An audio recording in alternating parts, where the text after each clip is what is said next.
თბილისის საქალაქო სასამართლოში პროევროპულ საპროტესტო აქციების დროს დაკავებულების ზვიად ცეცხლაძის, ვეფხია კასრაძის, ვასილ კაძელაშვილის, გიორგი გორგაძის, ირაკლი მიმინაშვილის, ინსაფ ალიევის, თორნიკე გოშაძის და ნიკოლოზ ჯავახიშვილის მორიგი პროცესი გაიმართა. დაკავებულების ნაწილს ჯგუფური ძალადობის ორგანიზებას და ხელმძღვანელობას, ნაწილს კი ჯგუფურ ძალადობაში მონაწილეობას ედავებიან. საქმეს მოსამართლე თამარ მჭედლიშვილი განიხილავს. დღევანდაცმობაზე მოწმის სახით დაზარალებული სტატუსის მქონე პოლიციელის სანდრო ლოლაძე დაიკითხა. მან თქვა, რომ 9 აპრილის ქუჩაზე იყო 3 დეკემბერს, სადაც აქცია იყო მშვიდობიანი და შემდეგ 40 წუთში გახდა აგრესიული. მისივე თქმით ისროდნენ პლასტმასის ბოთლებს ქვიშით, კვერცხებს, საღებავებს. მან ასევე თქვა, რომ აქციის მონაწილეების მხრიდან ნასროლი პულივიზატორი მოხვდა. თუმცა მოწმე პოლიციელმა იქვე თქვა, რომ არ დაუნახავს ვინ ესროლა. სანდრო ლოლაძის თქმით, მას არ შეუძლია მტკიცებით თქვას, რომ რუსთაველზე აქციის მონაწილეების გარდა არავინ გადაადგილდებოდა, მაგალითად შემთხვევითი გამლველი. კითხვაზე დაუნახავს თუ არა იმ ლოკაციაზე, სადაც ის იდგა ბრალდებულთაგან ვინმე, უპასუხა, რომ კონკრეტულად ვერავის გამოარჩევს, რადგან ადგილზე ბევრი ხალხი იყო.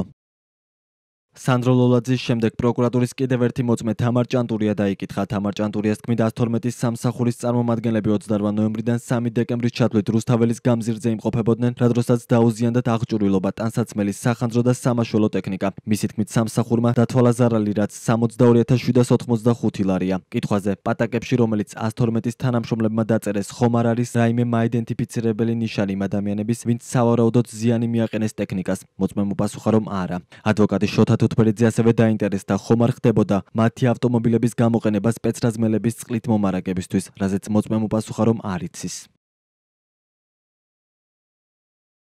კიდევ ერთმა მოწმემ განსაკუთრებულ დავალებათა დეპარტამენტის თანამშრომელმა ნუგზარ მირიანაშვილმა სასამართლო პროცესზე განაცხადა, რომ ვერც დაადასტურებს და ვერც უარყოფს, რომ ბრალდებულების მიერ ნასროლი პიროტექნიკით არის დაზიანებული. მისი თქმით, რაც არ დაუნახავს, იმას ვერ იტყვის. მირიანაშვილს საქმეში დაზარალებული სტატუსი აქვს. პოლიციელის ჩვენების მიხედვით მას პიროტექნიკა მარჯვენა ფეხის არეში მოხვდა, რომელიც იქვე აფეთქდა და დაზიანება მიიღო.